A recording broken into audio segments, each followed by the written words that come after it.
आओ जानिए वैज्ञानिक पद्धतिना आधारे ज्योतिषशास्त्र।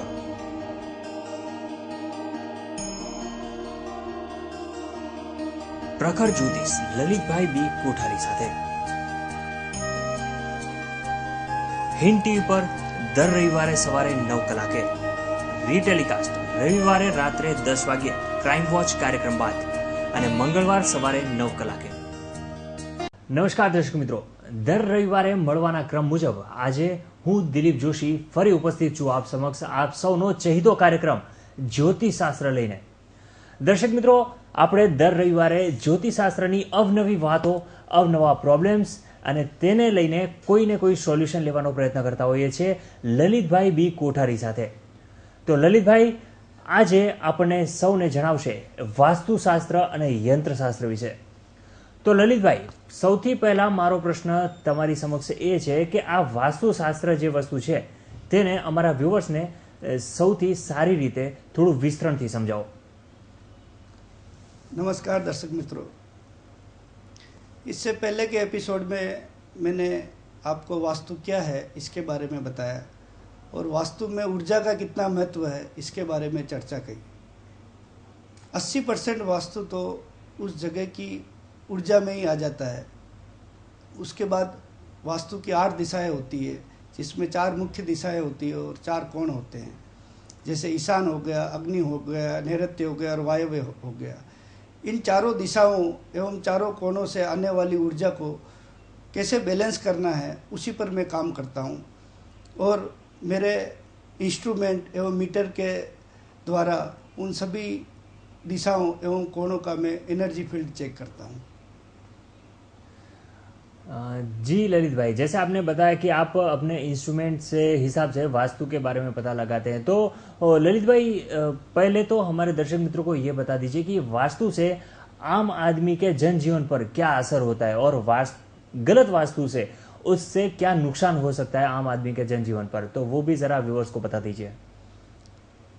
देखिए, जो लोग दिशा से संबंधित वास्तु देखते हैं उससे कोई धन लाभ या धन हानि का ऐसा कोई प्रश्न नहीं है। हाँ, दिशाएं अगर सही हो तो इससे आपके स्वास्थ्य के ऊपर पॉजिटिव या नेगेटिव असर पड़ सकता है, लेकिन डायरेक्टली इससे कोई ऐसा नहीं है कि भाई उससे आपका बहुत बड़ा लाभ हो जाएगा या बहुत बड़ा नुकसान हो जाएगा जी। दिशा, लेकिन अगर उस जगह की ऊर्जा आपको सपोर्ट नहीं कर रही है तो उससे ज़रूर नुकसान रह सकता है आपका। जी ललित भाई, जैसे आपने बताया कि अगर वहाँ की दिशा के हिसाब से चाहे ज्योतिष मानने जाए तो उसमें उतना लाभ या गैरलाभ होने की संभावना नहीं रहती, परंतु अगर हाँ उसी चीज़ की ऊर्जा की अगर बात की जाए तो अगर वहाँ पे रहने वाली फैमिली, अगर वहाँ फैमिली को वो ऊर्जा सपोर्ट नहीं कर रही है तो उसके हिसाब से थोड़ा बहुत नुकसान होने की संभावना है। तो ललित भाई, हमारे दर्शक मित्रों को ये ऊर्जा के बारे में भी ज़रा थोड़ा बहुत विस्तार से बता दीजिए। देखिए, ऊर्जा तो चारों तरफ व्याप्त है, बस उस ऊर्जा को कैसे लेना है वो अपना काम है जी। वो ऊर्जा कैसे आ रही है, किस दिशा से आ रही है, किस कोण से आ रही है, क्योंकि प्रत्येक वस्तु जो है अपना ऊर्जा निर्मित करती है। अगर वो सही जगह पर पड़ी है तो पॉजिटिव ऊर्जा निर्मित करेगी, अगर गलत जगह पर पड़ी है तो नेगेटिव ऊर्जा निर्मित करेगी। इसी प्रकार जैसे जैसे गलत जगह पर तो धीरे धीरे उस जगह की नेगेटिविटी बढ़ती जाएगी और अगर सही जगह है तो धीरे धीरे उस जगह की पॉजिटिविटी बढ़ती जाएगी। जी जी जी ललित भाई, जैसे आपने ऊर्जा के बारे में भी बता दिया, तो अभी हमारे व्यूअर्स को ये बता दीजिए कि अगर ये वास्तु का और ये ऊर्जा का हम लोग संबंध देख रहे हैं तो उसमें धन प्राप्ति की और धन नुकसान की हम लोग किस तरह से काउंटिंग करते हैं। अगर समझो कि ये सब हमारा पॉजिटिव रहा तो उससे जनजीवन के हिसाब से हर एक को ये धन प्राप्ति की किस तरह से लाभ हो सकता है, वो भी ज़रा व्यूअर्स को बता दीजिए। देखिए, डायरेक्टली दिशा ठीक कर देने से धन लाभ होने लगेगा ऐसा नहीं है जी, कि भाई किसी जगह की अगर आपने दिशा ठीक कर दी तो कि भाई उतना आपको धन लाभ हो जाएगा, ऐसा नहीं है। दिशा ठीक करने से घर का एनवायरनमेंट ठीक हो सकता है जी। उससे आपके स्वास्थ्य संबंधी, हेल्थ संबंधी असर पड़ सकता है कि भाई उससे आपका मानसिक तनाव कम हो सकता है, भाई आपकी चिंताएं थोड़ी कम हो सकती है।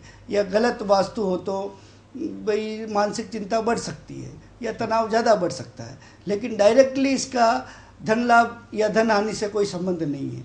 धन लाभ या धन लाभ के लिए व्यक्ति की जो जन्म पत्री है और उसकी हस्तरेखा का अध्ययन करके उसमें क्या प्रॉब्लम है उसका उपाय करके धन लाभ प्राप्ति की जा सकती है। और मेरे पास ऐसे बहुत से सॉलिड उपाय है जिसके द्वारा आप कम समय में बहुत धन लाभ प्राप्त कर सकते हैं। जी जी जी ललित भाई, तो आप वास्तु दोष का किस तरह से निवारण करते हैं? जैसे कि आपके पास अगर कोई व्यक्ति आता है उसके वास्तु के हिसाब से चेक करवाने के लिए, तो आप उस वास्तु दोष का किस प्रकार से निवारण करते हैं, वो भी जरा व्यूअर्स को बता दीजिए। देखिए, मैं वास्तु का जो निवारण है वो यंत्र विज्ञान के माध्यम से करता हूँ। चाहे घर का वास्तु देखना हो, चाहे फैक्ट्री का, चाहे दुकान का, चाहे ऑफिस का, जी, उस जगह पर मैं उसके चारों कॉर्नर पे यंत्र लगाता हूँ। चारों कॉर्नर से यंत्र लगाने से चारों जो तत्व है वो बैलेंस हो जाते हैं। जी। जैसे कि ईशान का जल तत्व हो गया, साउथ ईस्ट का अग्नि तत्व हो गया, साउथ वेस्ट का पृथ्वी तत्व हो गया और नॉर्थ वेस्ट का वायु तत्व हो गया। जी।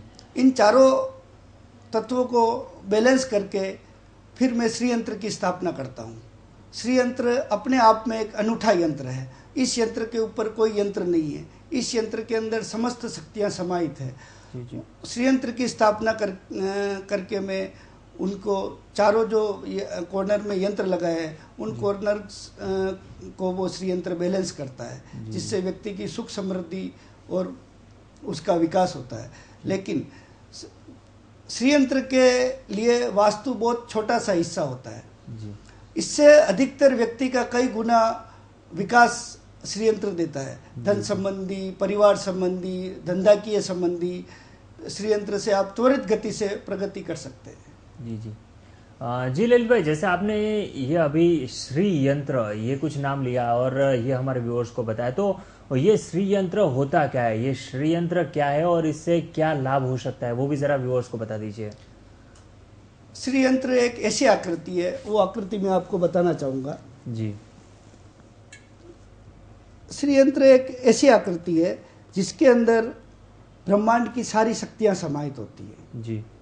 ये एक ऐसा पिंड है जिसके अंदर ब्रह्मांड अपनी सारी शक्तियों को इसके अंदर समाहित कर लेता है। जी। मतलब पिंड से ब्रह्मांड की शक्तियां निकल रही और वही जो ब्रह्मांड है वो इस श्री यंत्र के अंदर आ गया। जी। श्री यंत्र जो है वो जैसे व्यक्ति के भीतर 7 चक्र होते हैं, जी, उसी प्रकार श्री यंत्र भी 7 चक्रों के ऊपर काम करता है और इसके अंदर भी 7 चक्र होते हैं। जी। और एक एक चक्र से रिलेटेड व्यक्ति की जो आकांक्षाएं होती है, इच्छाएं होती है, महत्वाकांक्षाएं होती है, उसको वो परिपूर्ण करता है। जी जी जी ललित भाई, मैंने कहीं पे सुना था कि ये श्री यंत्र जो है वो कॉस्मिक एनर्जी से चार्ज होता है। मतलब ये कॉस्मिक एनर्जी का जो श्री यंत्र में भाग है वो क्या है, वो भी जरा व्यूअर्स को थोड़ा बहुत समझा दीजिए। श्री यंत्र अगर सिद्ध हो जाए तो जबरदस्त कॉस्मिक एनर्जी जनरेट करता है, विपुल मात्रा में कॉस्मिक एनर्जी जनरेट करता है। जी। और उसी कॉस्मिक एनर्जी से फिर व्यक्ति की सुख समृद्धि, उसका डेवलपमेंट, उसका आध्यात्मिक विकास वो बहुत तीव्र गति से संभव रहता है। जी जी जी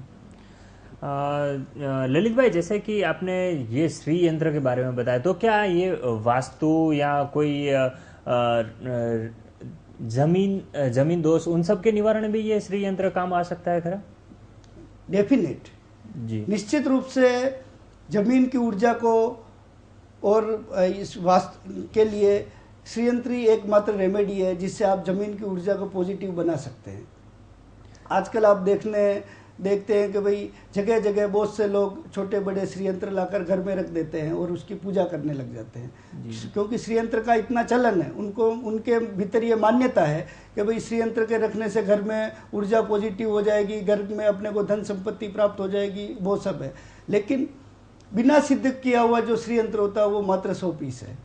उससे कोई आपको इतने कोई धन लाभ या वहाँ प्रोग्रेस नहीं मिल पाएगी। इसीलिए व्यक्ति श्री यंत्र लाने के बावजूद, उसकी पूजा करने के बावजूद भी दुख में और तनाव में रहता है। जी जी जी ललित भाई, जैसे आपने बताया कि ये श्री यंत्र को सिद्ध करना पड़ता है, तो ये सिद्ध करने के लिए भी वो जो सिद्ध करने वाला जो व्यक्ति है उसके पास भी कुछ पावर्स होने चाहिए, या इतने बड़े यंत्र, मतलब इतनी पावरफुल यंत्र को उसे सिद्ध करना है तो उसके पास भी कुछ ना कुछ पावर होनी चाहिए।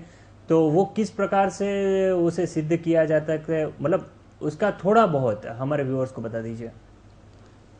देखिए, जब तक व्यक्ति ध्यान में भीतर गहरी डुबकी नहीं मारता वो श्रीयंत्र सिद्ध नहीं कर सकता। जी जी। श्रीयंत्र को सिद्ध करने के लिए व्यक्ति को ध्यानी होना बहुत जरूरी है। जी हाँ, बहुत से लोग ऐसे भी हैं जो कहते हैं कि भाई हम ध्यान भी करते हैं, लेकिन जो श्रीयंत्र की जो टेक्निक है, जो विधि है, वो बहुत से गिने चुने 3-4 लोगों के पास में ही है। जी। हाँ, लेकिन जो श्रीयंत्र है वो मंत्र विज्ञान के द्वारा भी सिद्ध किया जा सकता है। लेकिन आज के युग में, आज के इतने जेठ युग में मंत्र विज्ञान से इस यंत्र को सिद्ध करना खतरनाक हो सकता है। क्योंकि जब यह आदमी मंत्र जाप कर रहा होता है उस समय उसकी क्या स्थिति है, उस समय वो क्या सोच रहा है, कौन सी अवस्था में है। अगर वो तनाव में है, अगर वो एकाग्र नहीं है, उसके मन में कोई चिंता चल रही है, तो श्रीयंत्र उसकी ऊर्जा को ग्रहण कर लेगा और वही ऊर्जा वापस वो सामने वाले व्यक्ति को प्रदान करेगा। श्रीयंत्र को सिद्ध करने के लिए जो श्रीयंत्र के जो 7 चक्र है और व्यक्ति के जो 7 चक्र है उनके बीच में हारमोनी बिठानी पड़ती है, उसके बाद ही श्रीयंत्र की सिद्धि होती है। हाँ जी ललित भाई, जैसे ये श्री यंत्र आजकल हम लोग देख रहे हैं कि कई सारी कंपनियां हैं, बहुत सारा घाटा करती है, फिर मतलब जैसे कि डायमंड के हम लोग ले लें तो कई सारे उठामणे, जैसे कि गुजराती में एक उठामणું कहेवाय છે, तो उस प्रकार से बहुत सारा घाटा करके भी आखिर में लॉस करके कंपनियां बंद करनी पड़ती है। तो क्या कंपनी के प्रोग्रेस के लिए ये कुछ श्री यंत्र काम आ सकता है? निश्चित रूप से जो बड़ी बड़ी कंपनियां हैं, जो बड़े बड़े फर्म्स हैं, जो बड़े बड़े ग्रुप हैं जी, उनको हेवी प्रोग्रेस के लिए श्रीयंत्र ही एकमात्र उपाय है। और मैंने पिछले 16 सालों के अनुभव में ऐसे बहुत से लोगों के साथ में, बहुत सी कंपनियों के साथ में काम किया और उनको हेवी ग्रोथ दी है। बहुत सी कंपनियां यहाँ पर सूरत में भी, जैसे बहुत से ग्रुप है, जैसे कंसल ग्रुप हो गया, विकास ग्रुप हो गया, प्रतिभा ग्रुप हो गया, रामेश्वर ग्रुप हो गया, और दूसरी जो बाहर की जो कंपनियां हैं जैसे सेरा सैनिटरी हो गया, जैसे मेट्रो केमिकल्स हो गया, AIA इंजीनियरिंग हो गया, रियल स्ट्रिप हो गया, एस्टर सिलिकेट हो गया, ये इंटरनेशनल कंपनी जो गोल्डमैन सैक्स है, उसके लिए भी हमने बहुत से ऐसे श्रीयंत्र बनाए और उनको बहुत हेवी ग्रोथ प्रदान करी। जी ललित भाई, जैसे आप ये श्री यंत्र के बारे में बता रहे हो, तो कंपनियों को तो उसकी प्रोग्रेस में डेफिनेटली ये काम आ ही सकता है, पर क्या ये आध्यात्मिक जीवन में भी उतना ही महत्व रखता है ये श्री यंत्र? देखिए, सबसे पहले मैं आपको जो चक्रों के बारे में बताना चाहूँगा कि श्रीयंत्र जो है वो चक्रों के ऊपर कैसे काम करता है। जी, उसके लिए जैसे सबसे पहला जो चक्र व्यक्ति का होता है मूलाधार चक्र। जी, मूलाधार चक्र के ऊपर ही अधिकतर व्यक्तियों की आशाएं, इच्छाएं, महत्वाकांक्षाएं, वासनाएं वो सब टिकी रहती है।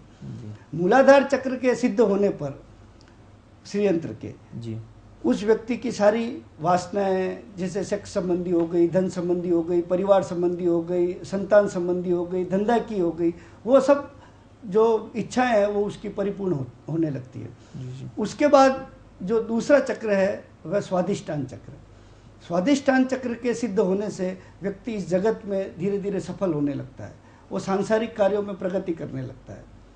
जो तीसरा चक्र है मणिपुर चक्र जिसको बोलते हैं, वो नाभि के पास में होता है। मणिपुर चक्र के सिद्ध होने पर व्यक्ति को जबरदस्त कॉन्फिडेंस आ जाता है, उसके भीतर का जो सारा भय है वो विदा हो जाता है और वो सफलता की 1 by 1 सीढ़ियाँ चढ़ता जाता है। उसके बाद चक्र आता है अनाहत चक्र। अनाहत चक्र जो हृदय के पास में होता है।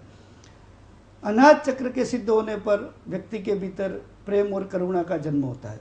व्यक्ति एक आकर्षण का केंद्र बन जाता है, उसके चारों तरफ लोग आकर्षित होने लगते हैं, लोग उससे संबंध रखने को, लोग उससे संपर्क बनाने को, उसको मेल भाव बढ़ाने को उससे आकर्षित रहते हैं जी। इसलिए जो उसके बाद जो छठा चक्र है वो है विशुद्धा। विशुद्धा चक्र मतलब जो गले के पास जो चक्र होता है उसको विशुद्धा चक्र बोलते हैं। विशुद्ध चक्र अगर सिद्ध हो जाता है तो व्यक्ति की जो वाणी होती है उसमें जबरदस्त पावर आ जाता है जी। उसका जो भी बोलता है वो बहुत अधिकार में बोलता है जी। और जब वो मौन भी रहता है तो उसका मौन भी बहुत घना होता है। जी जी। उसके बाद जो छठवां जो चक्र है वो आज्ञा चक्र है, जो दोनों आंखों के मध्य में जो तीसरी आंख जिसको बोलते हैं वो आज्ञा चक्र होता है। जी। आज्ञा चक्र अगर श्रीयंत्र का सिद्ध हो जाता है तो व्यक्ति जो सोचता है वो चीज होने लगती है, उसकी सोच कार्य बन जाती है। जी। जो सोचता है वो धीरे धीरे अपने आप होने लगता है जी। क्योंकि उसकी जो बस जो आज्ञा चक्र है वो आज्ञा चक्र इतना पावरफुल चक्र है। उसके बाद जो श्रीयंत्र का जो सातवां चक्र है, जो अपना जो सातवां चक्र होता है वह सहस्त्रार चक्र है। सहस्त्रार जहाँ मतलब शक्ति शिव से मिल गई, जी। जहाँ व्यक्ति अस्तित्व के साथ एकाकार हो गया। जी। मतलब इसीलिए व्यक्ति जब मर भी जाता है तो श्रीयंत्र जो है उसके सूक्ष्म शरीर पर काम करता है और अंत में व्यक्ति को मोक्ष प्रदान करता है। आपने पूछा कि भाई श्रीयंत्र का आध्यात्मिक उन्नति में से क्या संबंध है। जी। जो व्यक्ति के भीतर जो 7 चक्र होते हैं, जो शुरू के जो नीचे के जो 3 चक्र होते हैं, उससे व्यक्ति अपनी सारी सांसारिक इच्छाएं, महत्वाकांक्षाएं, वासनाएं वो सब पूरी करता है और एक दिन निश्चित रूप से व्यक्ति सब सांसारिक सुखों को भोग के आध्यात्मिक धर्म की ओर अग्रसर होता है। जो ऊपर के जो 3 चक्र होते हैं वो आध्यात्मिक उन्नति के चक्र हैं। इसीलिए जो श्रीयंत्र है वो व्यक्ति की बाहर की और भीतर की दोनों की अवस्थाओं को मतलब समृद्ध बनाने के लिए सहयोगी होता है।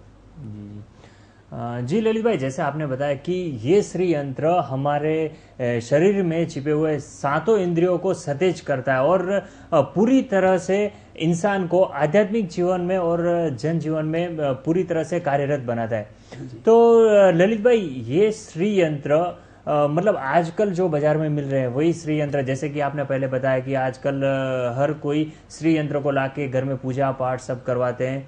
तो सामान्य श्री यंत्र और सिद्ध किए हुए श्री यंत्र, इन दोनों में क्या डिफरेंट होता है वो भी जरा व्यूअर्स को बता दीजिए।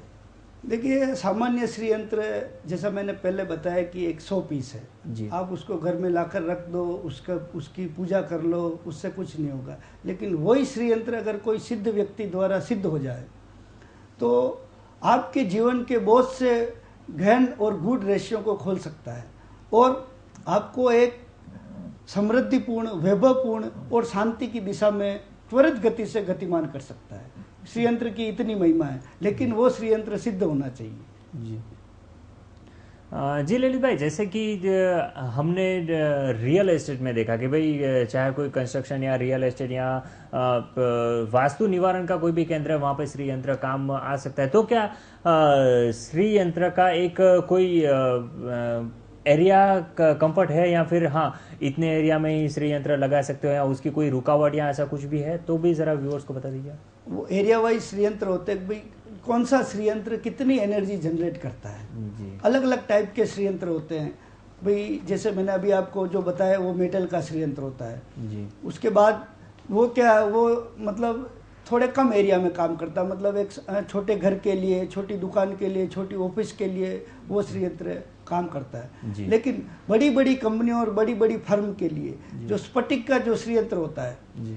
वो बहुत महत्वपूर्ण होता है, क्योंकि स्फटिक का जो श्रीयंत्र होता है वो सिद्ध भी बहुत जल्दी होता है और ऊर्जा भी बहुत हेवी मात्रा में वो श्रीयंत्र फेंकता है। और स्फटिक का जो श्रीयंत्र होता है वो बड़ी बड़ी कंपनियों के लिए हेवी ग्रोथ करने के लिए वो बहुत ही काम का बहुत कारगर सिद्ध होता है जी जी। श्रीयंत्र, स्फटिक के श्रीयंत्र के अंदर इतना पावर होता है जी जी। जी ललित भाई, जैसे आपने बताया कि भाई एक मेटल का श्रीयंत्र है, एक स्फटिक का श्रीयंत्र है, तो व्यूअर्स जरा ये भी सोच रहे रहेंगे कि भाई ऐसे कितने प्रकार के श्रीयंत्र होते हैं और हर एक की कार्यशैली कैसे अलग होती है, वो भी जरा व्यूअर्स को उसका थोड़ा बहुत विवरण दे दीजिए। देखिए, श्रीयंत्र तो एक ही प्रकार का होता है, लेकिन उसके प्रारूप मतलब उसका वो प्रारूप अलग हो सकता है कि भाई कोई मेटल का हो गया, कोई पन्ने का श्रीयंत्र हो गया, कोई चांदी का श्रीयंत्र हो गया, कोई स्फटिक का श्रीयंत्र हो गया, कोई लोग सोने का भी श्रीयंत्र बनाते हैं जी।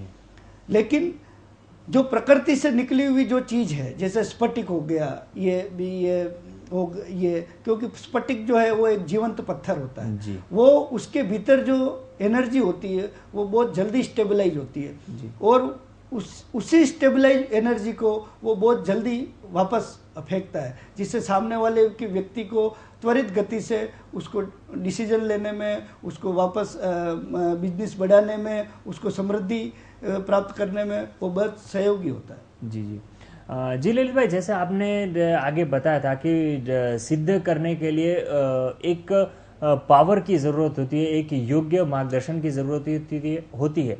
तो ललित भाई ये भी ज़रा बता दीजिए कि भाई इसके लिए फिर से कि भाई परफेक्टली क्या होना चाहिए, कि क्या उसके पास क्वालिफिकेशन या कुछ पावर होनी चाहिए कि जिससे हिसाब से वो खुद हम ये श्री यंत्र को रीजनरेट कर सके या फिर उसे सिद्ध कर सके। ऐसा देखिए, हर कोई व्यक्ति तो श्री यंत्र को सिद्ध नहीं कर सकता। अगर श्री यंत्र को सिद्ध कर सकता होता तो आज अभी व्यक्ति मतलब बाजार में इतने श्री यंत्र सिद्ध किए हुए आ सकते और अभी व्यक्ति कहाँ से कहाँ पहुँच जाता है। लेकिन ये जो विद्या है बहुत ही कम लोगों के पास में है और श्री यंत्र बहुत ही कम लोगों के घर में जो सिद्ध किया हुआ जो श्री यंत्र वो जाता है। इसीलिए कोई श्री यंत्र की विद्या ऐसी नहीं है कि हर कोई व्यक्ति प्राप्त कर सकता है। इसके लिए बहुत गहरी और वर्षों की साधना करनी पड़ती है, तब जाके श्री यंत्र की जो विद्या होती है वो आदमी अभिभूत कर पाता है।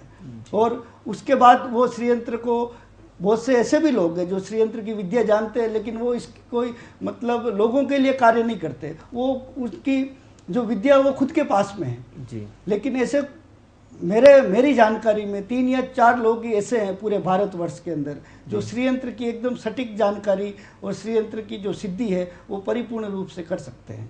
जी जी जी ललित भाई, जैसे कि आपने ये श्री यंत्र बताया तो ये तो बाकायदा एक खूबसूरत मतलब बिजनेस प्रोग्रेस के लिए एक खूबसूरत प्लान है, पर आप इस लाइन में काफ़ी साल से आपका अनुभव भी बहुत है, तो ज़रा व्यूअर्स को ये बता सकते हैं कि भाई मार्केट में अभी ऐसे कितने यंत्र निकले हैं और इन सब से ये श्री यंत्र किस तरह से अलग पड़ता है और इन सब से श्री यंत्र का क्या अलग महत्व है?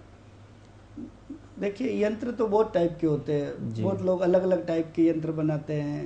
कोई बगलामुखी बनाता है, कोई किसी के लिए बनाता है, कोई सिद्धि के लिए बनाता है। लेकिन श्री यंत्र है वो कल्प वृक्ष के समान है। श्री यंत्र ऐसा ऊर्जा का साधन है जिसमें आप जो भी चीज सोचते हो वो चीज धीरे धीरे उसकी गति में आ जाती है और धीरे धीरे वो चीज श्री यंत्र आपको दे देता है और वो परिपूर्ण कर देता है, क्योंकि श्री यंत्र के अंदर इतनी शक्तियां समाहित है।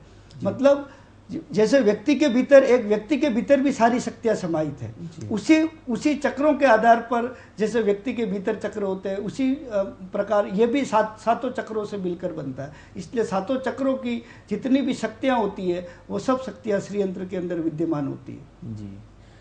जी ललित भाई, जैसे आपने ये बाकी सारे यंत्रों से श्री यंत्रों को मतलब अच्छा बताया और बाकायदा ये एक अच्छी ही क्वालिटी का और अच्छा मात्रा में ये यंत्र है और जिससे हम लोग हमारा फॉर्म और चाहे घर में कोई कजिया कंकास या किसी भी प्रकार की प्रॉब्लम हो तो उससे हम लोग दूर कर सकते हैं। पर ललित भाई, यहाँ पे हमारे व्यूअर्स को एक प्रश्न और हो रहा है कि अगर चाहो, समझो कि मेरे पास ऐसी कोई भी प्रॉब्लम नहीं है, ऐसी कोई भी समस्या नहीं है, तो क्या मैं अगर मेरे घर में ये श्री यंत्र लगाता हूँ तो उससे कोई गैर लाभ होने की संभावना है या उसकी ऊर्जा से हमें कोई नुकसान पहुंचे, ऐसी भी कोई यहाँ पे संभावना है? देखिए, निश्चित रूप से श्री यंत्र से ऐसा कोई नुकसान नहीं है। हम लोग जो श्री यंत्र जो सिद्ध करते हैं, जो श्री यंत्र जो चार्ज करते हैं, उसके अंदर जैसे आपके घर में श्री यंत्र रखना है तो आपके घर के भीतर जितने भी लोग हैं, जितने भी लोग रहते हैं, जैसे आप हो गए, भाई आपकी पत्नी हो गई, आपके बच्चे हो गए, आपके माता पिता हो गए, उन सब लोगों के हम लोग फोटो लेते हैं। फिर उनके आधार पर श्री यंत्र चार्ज होता है, उनके आधार पर श्री यंत्र सिद्ध होता है। उन जितने जैसे 5 लोग हैं तो 5 लोगों के भीतर जो चक्र छिपे होते हैं उन 5 लोगों के चक्रों के ऊपर काम होता है और उसके बाद श्री यंत्र सिद्ध होता है। उन 5 लोगों की एनर्जी को को एकीकृत करके उससे श्री यंत्र के भीतर डाला जाता जी। है। इसीलिए फिर उसके बाद में वो उनके ऊपर ही काम करता है। और श्री यंत्र से कोई नेगेटिविटी नहीं है ना, अगर आपके घर में कोई तकलीफ भी नहीं है, कोई भी नहीं है, लेकिन श्री यंत्र वैसे ही आपको मानसिक शांति के लिए, पॉजिटिविटी के लिए और प्रगति के लिए बहुत जबरदस्त माध्यम होता है। श्री यंत्र के आने से घर का जो पूरा वातावरण है, पूरी एनवायरनमेंट है, वही पूरा चेंज हो जाता है। और जो व्यक्ति 24 घंटे श्री यंत्र की ऊर्जा में रहता है तो वो खुद अपने भीतर साल भर के अंदर अपने भीतर बहुत से बदलाव देखेगा कि भाई वो धीरे धीरे मतलब पूरा चेंज हो रहा है। उसकी जो लाइफस्टाइल है वो लाइफस्टाइल चेंज हो रही है, पूरा हर तरह से उसमें चेंजेस नजर आएंगे। उसके बिजनेस संबंधी हो गया, उसकी मतलब स्वास्थ्य संबंधी हो गया, उस घर के लोगों से रिलेटेड हो गया, क्योंकि जैसे व्यक्ति के भीतर 7 चक्र होते हैं उसी प्रकार ये चक्रों के आधार पर ये क्या तो व्यक्ति 1 by 1 सीढ़ी चढ़ता जाता है। और 1 by 1 सीढ़ी चढ़ते जाने से वो एक एक चीज का उपयोग करता जाता है। जी ललित भाई, जैसे आपने आज बहुत सारा ज्ञान दिया हमारे दर्शक मित्रों को वास्तुशास्त्र के बारे में, यंत्र के बारे में, और यंत्र में भी ये श्री यंत्र के बारे में। तो दर्शक मित्रों, તમે પણ આજે લલિતભાઈને માણ્યા અને આજે વાસ્તુશાસ્ત્ર વિશે થતી સમસ્યાઓ અને વાસ્તુશાસ્ત્રને જોવા માટે દિશા એ જ માત્ર પૂરતું જ્ઞાન નથી, પરંતુ એના સાથે પણ ત્યાંની ઉર્જા આપણા પરિવારને માફક આવે છે કે નહીં તે પણ જોવું જરૂરી બને છે। અને દર્શક મિત્રો, આજે આપણે શ્રી યંત્ર વિશે પણ જાણ્યું, અને શ્રી યંત્ર એ એક એવું યંત્ર છે કે જે આપણે આપણા શરીરમાં આવેલા 7 ઇન્દ્રિયોને સતેજ બનાવે છે અને આપણે ધંધામાં અને પ્રોગ્રેસ કરાવે છે અને આપણા ઘરમાં કજિયા કંકાસને શાંત કરે છે, મનને શાંત રાખે છે અને આપણી ફ્લુએન્ટિવિટી જેવી રીતે આપણે બોલીએ છીએ તે પણ આપણી બોલવાની કળાને એક વિકસાવે છે। તો દર્શક મિત્રો, આજે આપણે આ કાર્યક્રમમાં લલિતભાઈ પાસેથી જાણ્યું કે વાસ્તુશાસ્ત્ર શું છે, વાસ્તુશાસ્ત્રની સમસ્યા શું છે, વાસ્તુશાસ્ત્રની સમસ્યાને નિવારણ માટે કઈ પ્રકારના ઉપાયો કરવા જોઈએ, અને શ્રી યંત્ર એ શ્રી યંત્ર શું છે, શ્રી યંત્રને લગાવવા માટે કઈ પ્રકારના શ્રી યંત્રો આપણા ઘરમાં યા આપણી પ્રોપર્ટીમાં લગાવવા જોઈએ કે જેનાથી આપણને પૂરતા પ્રમાણમાં લાભ થાય। શ્રી યંત્ર ખાલી બજારમાંથી જે શ્રી યંત્ર મળે છે તેને ઊંચકીને દીવાબત્તી કરવાથી કંઈ થતું નથી, પરંતુ તેને યોગ્ય વ્યક્તિ પાસેથી સિદ્ધ કરેલું શ્રી યંત્ર જો ઘરમાં રાખવામાં આવે તો મનની શાંતિ બને છે અને કકળાટ દૂર થાય છે, ધંધામાં પ્રોગ્રેસ બને છે। દર્શક મિત્રો, આપણે એ પણ જાણ્યું કે શ્રી યંત્રને આપણા ઘરમાં, ચાહે મારા ઘરમાં કોઈ કજિયા કંકાસ કંઈ પણ વસ્તુ નથી તેમ છતાં પણ હું શ્રી યંત્રને મારા ઘરમાં લગાવું છું તો કોઈ પણ પ્રકારનો ગેરલાભ પણ નથી। તો દર્શક મિત્રો, આવતા રવિવારે ફરી મળતા રહીશું લલિતભાઈ પાસે। અને હા, દિવાળી નજીક આવી રહી છે તો સૌ દર્શક મિત્રોને દિવાળીની ખૂબ ખૂબ શુભકામનાઓ। લલિતભાઈ, તમે પણ અમારા દર્શક મિત્રોને દિવાળીની શુભકામનાઓ આપી દો। શુભ દીપાવલી, હેપી દિવાળી। જી દર્શક મિત્રો, નવું વર્ષ તમારા સૌ માટે ખૂબ જ સારું રહે તેવી દિલીપ જોશી અને લલિતભાઈ બી કોઠારી પાસેથી ખૂબ ખૂબ શુભકામનાઓ। અને હા, આવતા રવિવારે નવું વર્ષ હશે એટલે આવતા રવિવારે ફરી મળીશું લલિતભાઈ પાસેથી નવા વર્ષે દરેક રાશિના, દરેક વ્યક્તિઓના અલગ અલગ રાશિ પ્રમાણે પોતાના વાર્ષિક ભવિષ્ય સાથે। તો દર્શક મિત્રો, જોવાનું ચૂકતા નહીં હિન્દ ટીવીનો જ્યોતિષ કાર્યક્રમ દિલીપ જોશી, લલિતભાઈ કોઠારી સાથે। જય હિન્દ।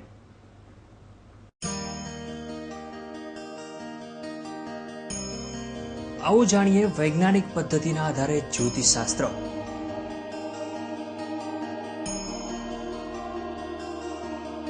પ્રખર જ્યોતિષ લલિતભાઈ બી કોઠારી સાથે હિન્દ ટીવી પર દર રવિવારે સવારે 9 કલાકે, રીટેલિકાસ્ટ રવિવારે રાત્રે 10 વાગ્યે ક્રાઇમ વોચ કાર્યક્રમ બાદ અને મંગળવાર સવારે 9 કલાકે।